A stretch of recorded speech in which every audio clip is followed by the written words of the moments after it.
আল্লাহ রাব্বুল আলমিনের উপর ওয়াজিব হয়ে যায় ওই বান্দাকে কিয়ামতের মাঠে সাহায্য করা, যে বান্দা নাকি প্রতিদিন সকালে এবং সন্ধ্যায় একবার করে একটি দোয়া পাঠ করে।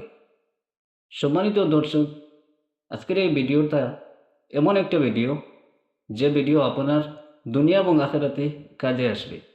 তাই অনুরোধ করব, ভিডিওটা শেয়ার করে সবাইকে দেখার সুযোগ করে দেবেন এবং অনুরোধ করব একটি লাইক, একটি কমেন্ট এবং আমার চ্যানেলটা সাবস্ক্রাইব করবেন।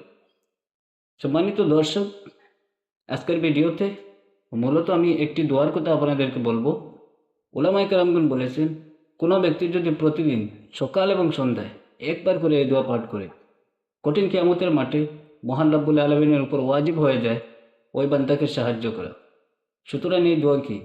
এই দোয়া আমি এখনই আপনাদেরকে বলে দিচ্ছি। প্রতিদিন সন্ধ্যা এবং সকালে শুধুমাত্র একবার করে পড়বেন। দোয়া হলো, রাদিতু বিল্লাহি রাব্বা ওয়া বিল ইসলামি দীনা ওয়া বি মুহাম্মাদিন সাল্লাল্লাহু আলাইহি ওয়াসাল্লাম নাবিয়্যা। এই দোয়াটি প্রতিদিন ফজরবাদ এবং মাগরিববাদ আপনারা মিস করবেন না, একবার করে পড়বেন।